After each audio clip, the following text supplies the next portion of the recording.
Welcome to the Great Detectives of Old Time Radio. From Boise, Idaho, this is your host, Adam Graham. If you have a comment, email it to me, box13@greatdetectives.net. Follow us on Twitter at Radio Detectives and become one of our friends on Facebook, facebook.com/Radio Detectives. Today's program is brought to you in part by the financial support of our listeners. You can support the show on a one-time basis, support.greatdetectives.net, or by using the Zelle app to box13 at greatdetectives.net, or by mail to Adam Graham, P.O. Box 15913, Boise, Idaho, 83715. And you can also become one of our ongoing Patreon supporters for as little as $2 per month. Just go to patreon.greatdetectives.net. Well, now it's time for today's episode of Box 13. The original air date is January the 23rd of 1948, and the title is Double Right Cross.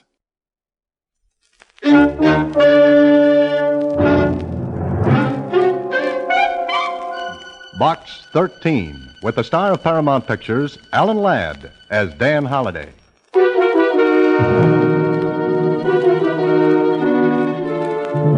To Box 13, care of Star Times. Dear Dan, if this is the way you want it, okay. If a pal and buddy has to reach you the hard way, all right. Enclosed is a ticket to my fight with Brennan tomorrow night. I'd like to see your mug at ringside. If I don't, I'll make it a point to muss it up for you. If I don't, I'll make it a point to muss it up for you. Johnny Capelli. Johnny Capelli, a kid when I first met him, fighting in a different way, at Anzio. And maybe, just maybe, Anzio wasn't as hard for him to take as what happened right here.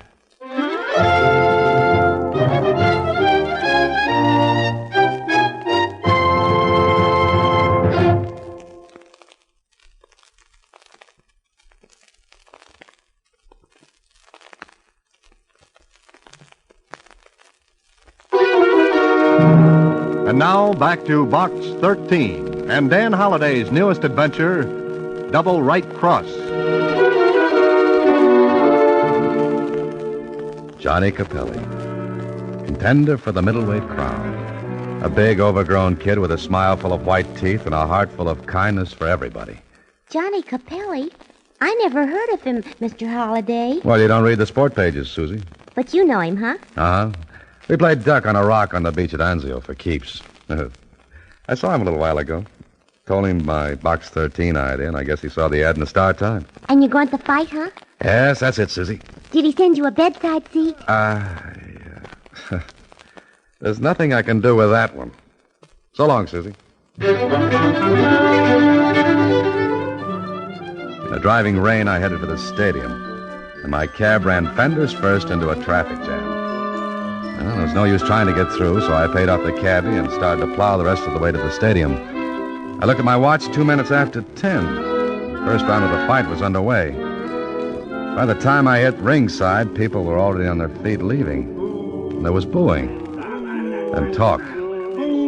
Capelli knocked out. Capelli acted like a fourth-rater.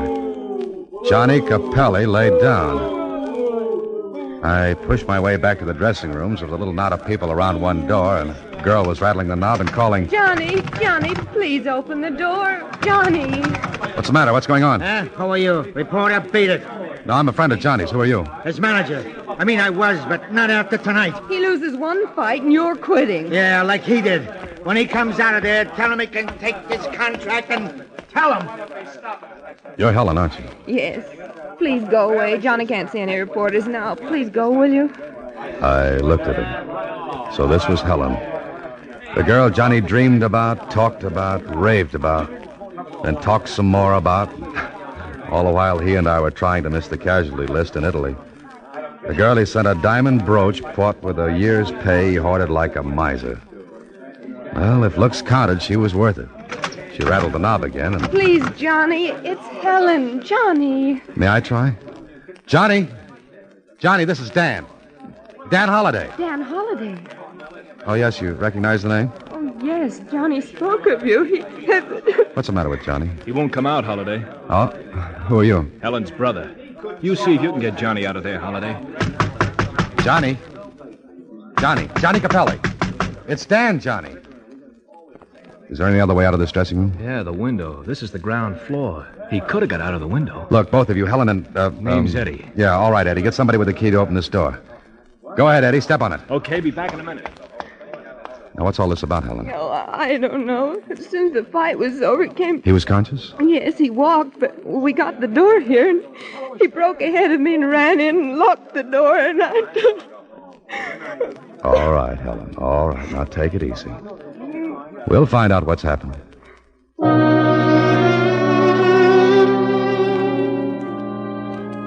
When we got into the dressing room, Johnny was gone, and Eddie was right. The window was open.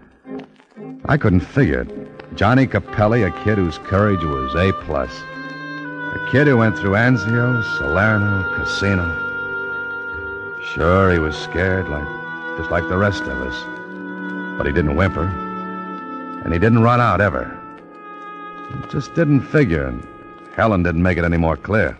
No, I don't know. I don't know why I ran away. Oh, take it easy, sis. Johnny must have had a reason. Yes, he must have. Now, listen, where'd he go? Well, if he's not at his hotel, I don't know. Well, we called there. That's no good. Any other place, think. I don't know of any. All right. Where can I get in touch with you later? 387 Christopher Place. Good. You wait there. I'll find Johnny.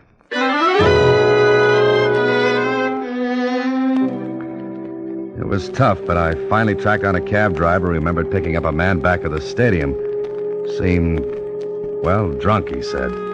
Took him to a little hotel on the other side of town. It could be Johnny, so I went there and... Go away. Johnny? Get out. Listen to me, Johnny. This is Dan. Dan Holiday. Dan? Yeah, let me in, Johnny. No, go away. Just go away, will you? What are you trying to do, Johnny? Nothing. Please, will you go away? Look, kid, let me in or I'll break in.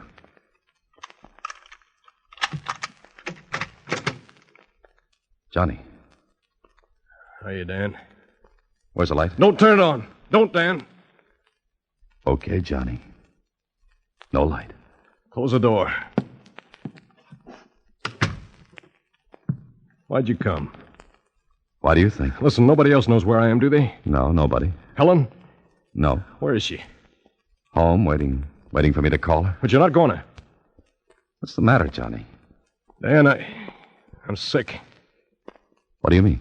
I don't know. Look, Dan, it was swell of you to come. There's nobody I'd want to see any more than you, but not now, Dan. Some other time, but not tonight. You're going to tell me what's wrong, Johnny? All right. Turn on a light and take a look. Johnny. Yeah.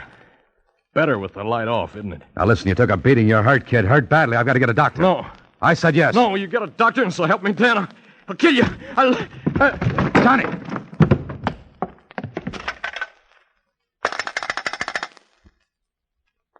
Hello, desk clerk. Listen, get a doctor to room 10 right away. And that means right now.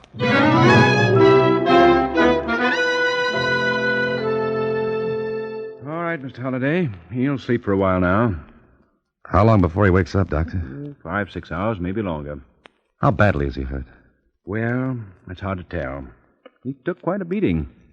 Who is he? Friend of mine. I see. Fight? Yeah, sort of. Well, Look, Doctor, as long as there's no gunshot wound, you don't have to report this, do you? No, but Well, let's leave it that way then, huh? You'll be back in the morning? Yes. I'll make a more thorough examination then. He was too hysterical to do much with tonight. But I think he'll be calmer when he awakens. Then there's nothing too bad. I don't think so. Bruises, contusions, and his eyes. What's wrong with his eyes? I'll see you in the morning. Good night, Mr. Holliday. Good night. Thanks, Doctor. I sat by Johnny's bed and watched. I didn't call Helen because, well, for some reason, Johnny didn't want anybody to know. To know what? Maybe I'd find out when Johnny came to. Maybe he wouldn't tell me. And I just couldn't see Johnny running out on anything. There had to be something wrong. Something big. I sat in a chair alongside the bed and thought about it, and I guess I fell asleep because the next thing I knew, Huh? Oh, just a minute.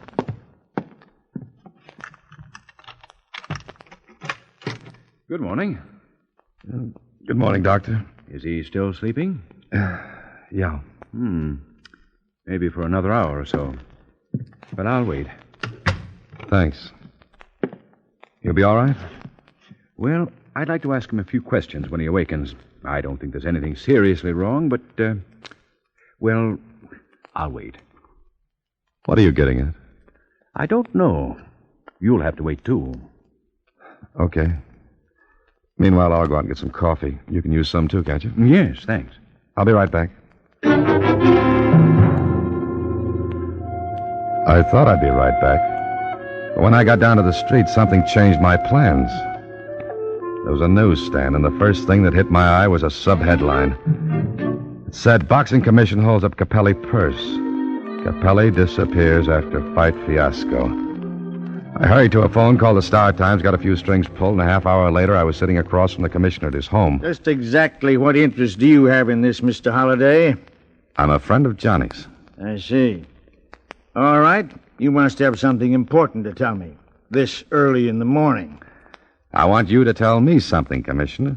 What? Why is the commission holding up Johnny's purse? Because we believe the fight was not quite on the level. Meaning, you think Johnny threw it? We don't know. We're going to look at the movies this morning. Johnny didn't throw that fight. Did you see it? No, I didn't, but Then how do you know? Well, because I know Johnny. That's your only reason? I think it's enough, Commissioner. Look, Mr. Holliday, we have one job to do. Keep the boxing game fair and square as a service to the fans who pay their money to see good, clean sport. Capelli was a 10-1 favorite last night. A big bet placed on Brennan would bring a lot of money to anyone. Meaning Johnny might have bet on Brennan? It's been done. And the commission is in business to see that it doesn't happen anymore. Until Capelli proves otherwise, we'll say he threw that fight. I didn't believe it.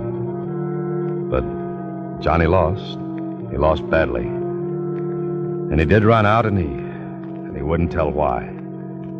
I went back to the little hotel and ran into the doctor who was just leaving. Oh, Mr. Holliday. That cup of coffee took a long time. It wasn't coffee. How's Johnny? He'll be all right. That all? No. Last night when I examined him, something puzzled me. What? His eyes. Pupils dilated. And? This morning when I examined him again, I asked a few questions. What about? Your friend had every symptom of bellamine poisoning. Last night, the pupils of his eyes were dilated, and... Wait a minute. That would affect his sight, wouldn't it? Yes. Taken internally, bellamine is poisonous. Quarter grain and up is fatal. And less than that? Dryness of throat, nervousness. In other words, if someone gave him bellamine, he'd have a hard time seeing. Very difficult. And if he were a boxer? Well, if he were a boxer and went in the ring with his eyes in that condition, he wouldn't be able to see his opponent.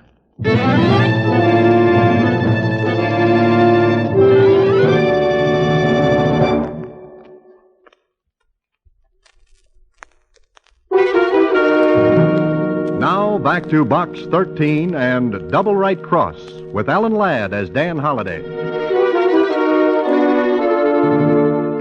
So Johnny lost the fight because he couldn't see Brennan. But why did he run out? Why didn't he want anyone to see him? I thought I was going blind, Dan.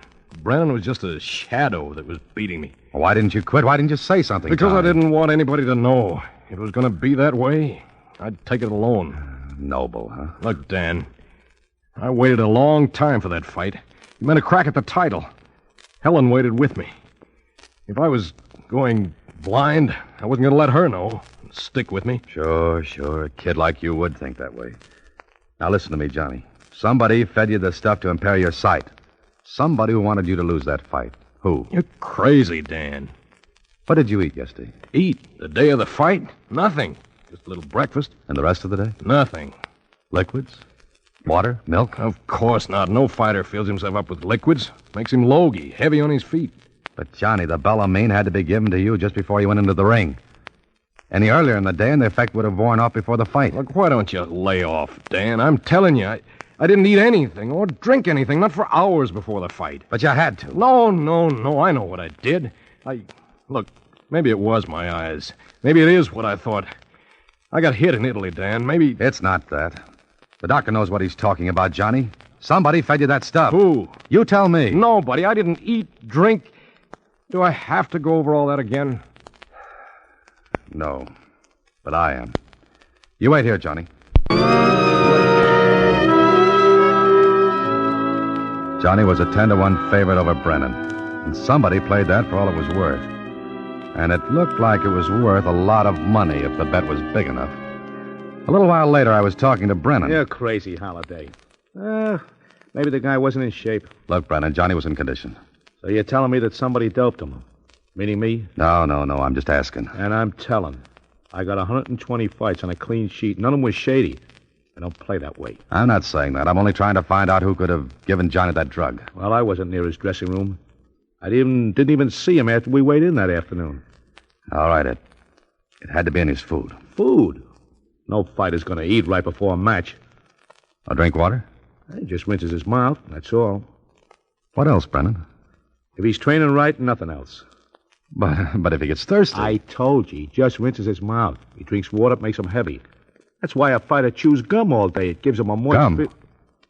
Yeah, gum. Why? Gum. That's it, Brennan. That's it. Sure, I chewed gum all day. Before the fight in your dressing room? I must have been chewing gum. I remember that... Go ahead, Johnny. What were you going to say? Nothing. Yes, you were.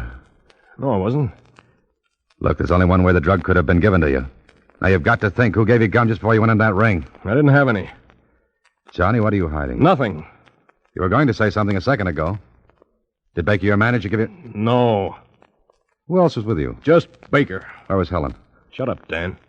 Did she give you any gum? Forget the whole thing. I'm going blind, that's all. Oh, you're not. Beat it. Helen gave you that gum. She was in your dressing room before the fight, wasn't she? Cut it out, Dan. That's why you shut up before you remembered. And the chewing gum was the only way the drug could be given to you. Because you didn't eat, you didn't drink water or anything else before you went in that ring.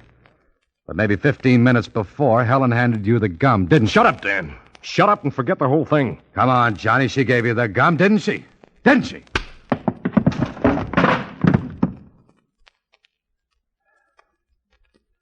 You still got a good right, Johnny. I'm sorry, Dan. Sure. Sure, let's forget it.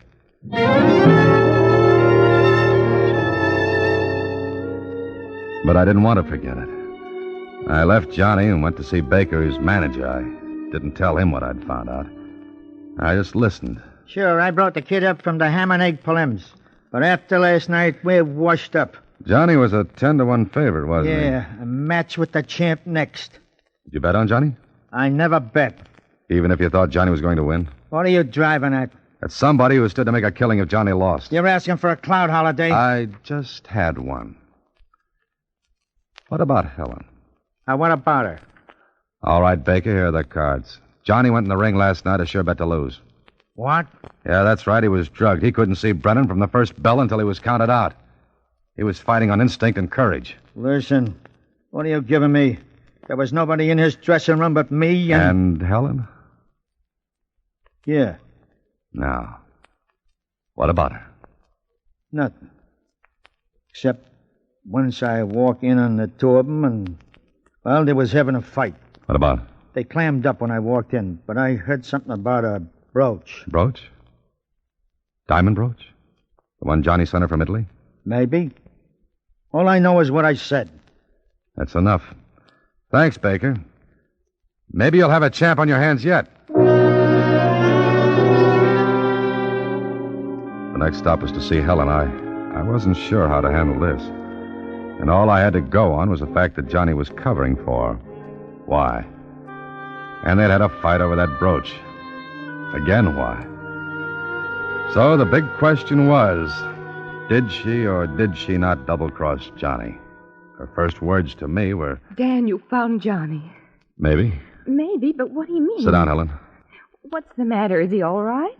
He'll be all right. He's in a little hotel. Well, then take me there. I want to see him, Dan. Maybe he doesn't want to see you. What? Johnny, now, did he say that? No. Well, what are you doing? Why don't you take me to him? Why are you talking like this, Dan? How much did you win on the fight, Helen? What do you mean? I watched her face closely after I asked that. Either she was the new Sarah Bernhardt or she was in the clear. For a couple of seconds, she stared at me, and then... That's a filthy thing to say. Yes, I know, but I've got something to find out. And what did you hope to find out by asking me that? I hope to find out who made a killing on the fight by making Johnny a setup for Brennan. He was 10-1. Good odds for somebody who'd lay a good-sized bet on Brennan. You mean you think I'd bet against Johnny? Did you? That's not worth answering. All right, look. Johnny was knocked out because he was drugged. He couldn't see. And he was drugged only a few minutes before he went into the ring. Baker? No, a manager who's bringing up a champion doesn't sell him out. And that leaves only me, is that it? Maybe. And I bet everything I had on Brennan. Is that your story? What's yours, Helen? I have none. If that's what you believe, believe it. But tell me where Johnny is. I promised I wouldn't. You promised? Oh, no, Johnny can't believe I... Where's that brooch he sent you? Brooch? Yeah, that's right. The one he sent from Italy. A $3,000 brooch that'd bring about $1,500 in a pawn shop. And $1,500 at 10-1. Well, seems to be my day for taking it. I'm sorry. Didn't you give Johnny chewing gum just before he went into the ring? What did you say? Chewing gum. Johnny wouldn't tell me, but I know you gave it to him. Yes. You admit it? Yes. Huh. That was the only way he could have been drugged. And you admit it? Yes, I admit it. Doesn't make sense. All right, it doesn't make sense. You're so right, Mr. Holliday. Nothing makes sense. Nothing. Now go back and tell Johnny. Tell everybody. Go on.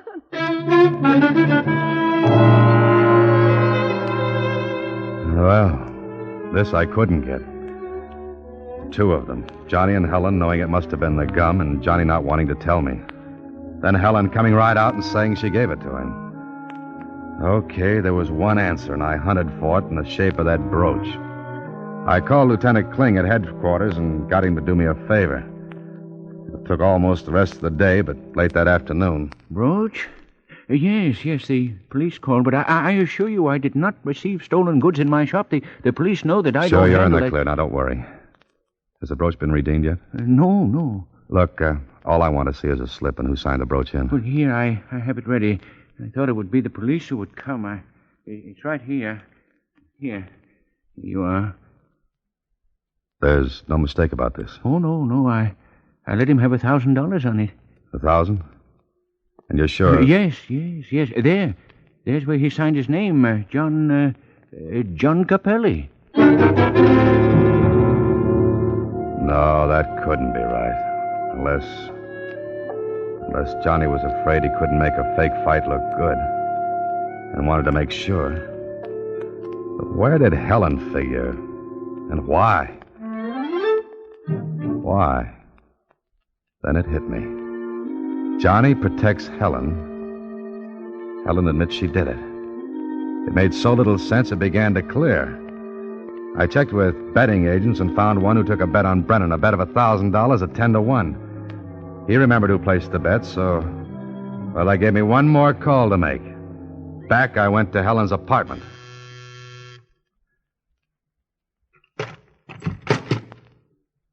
Hello. Yes? Oh, hiya, Holiday. Come on in. Oh, thanks, Eddie. Your sister home? No. Grab a chair. Haven't you seen her? Oh, yes, earlier. But aren't you going to ask me about Johnny? Oh, sure. Where is he? I know. Well, what about him? I mean, he's okay, huh? Yeah, he's okay. Oh, that's swell. You know, Holiday, I couldn't figure a guy like Johnny doing something like that. No, neither could I, Eddie. That's why I knew he didn't. What? Here, Eddie, have a stick of gum. Oh, no, I never use it. Good for the nerves. Yeah, that's what they say. Well, that's what you come to see me about, huh? Maybe. You like to gamble, don't you, Eddie? Gamble? Oh, sometimes. Why?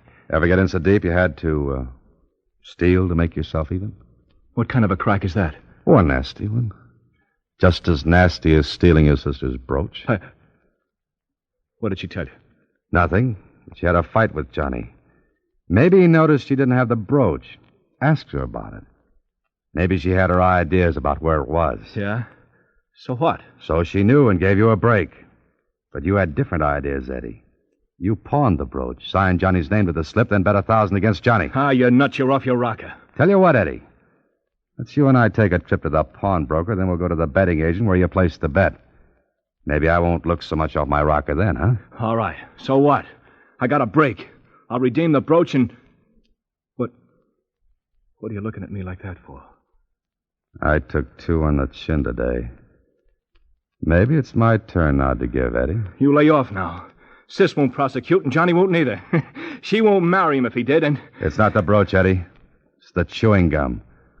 The gum you gave your sister to give Johnny. The drug gum to ensure your bet. You can't prove nothing. You can't. Eddie, you and I are going to the boxing commission, and you're going to talk. No, I ain't. Either that or I tell Johnny everything. And leave him in the room.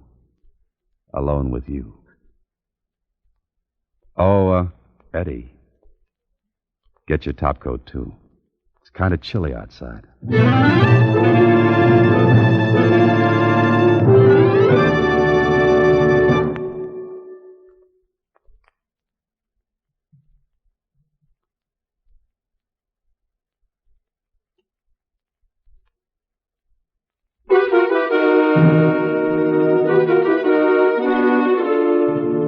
Well, Susie, as they say in the books, all's well that ends well. Gee, it's so romantic. Johnny and Helen getting married, Johnny getting another crack at the championship, and I... What's the matter? What's the matter, Mr. Holliday? Oh, Susie, my jaw is really sore. Johnny hung a nice right cross on me. What's a right cross? Huh? Well, it's, here, look, put up your hands. This way? Yeah. Mm-hmm. Now, look, I lead with my left like this, and you... Like that? Oh, I'm sorry. Mr. Holliday. Mr. Holliday, Oh, good night, Mr. Holliday. Next week, same time, Alan Ladd stars as Dan Holliday in Box 13.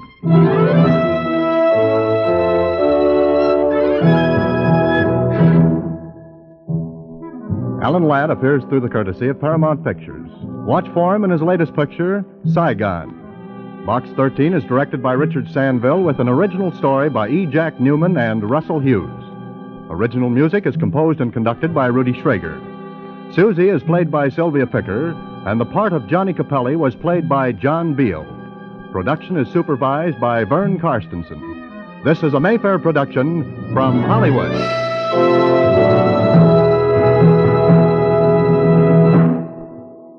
Poor Dan, he just got beat up this episode. Though I do have to admit, I laughed at the end. That was probably one of Susie's best scenes yet. As I was recording this, I was thinking, as we have implemented vacation weeks where we play previous programs, I was thinking that during one of those weeks, the summer vacation probably, I could play a whole week of just boxing episodes. I could probably play a whole month of boxing episodes with all of the detective programs, which do seem to involve the fight game.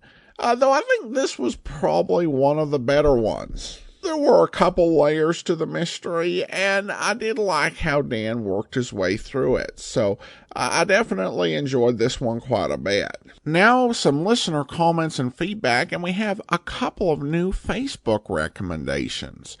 Bob recommends the podcast, saying that he likes the quality of audio and variety of shows. And then Al also recommends the program, listing programs he likes: Johnny Dollar, Richard Diamond, Nero Wolfe, and also features a picture of his dog Herbie from 2019. So I hope Al likes it, and if Herbie is listening, I hope Herbie likes it as well. Thank you so much for taking time to recommend the podcast. I do want to go ahead and thank our Patreon supporter of the day. I want to go ahead and thank Ian. Ian has been one of our Patreon supporters since August of 2016, currently supporting us at the rookie level of $4 or more per month. Thank you so much for your support, Ian. And that will do it for now. Join us back here tomorrow for It's a Crime, Mr. Collins, and next Monday, another episode of Box 13. In the meantime, send your comments to box13@greatdetectives.net. Follow us on Twitter at Radio Detectives and become one of our friends on Facebook, facebook.com/Radio Detectives. From Boise, Idaho, this is your host, Adam Graham, signing off.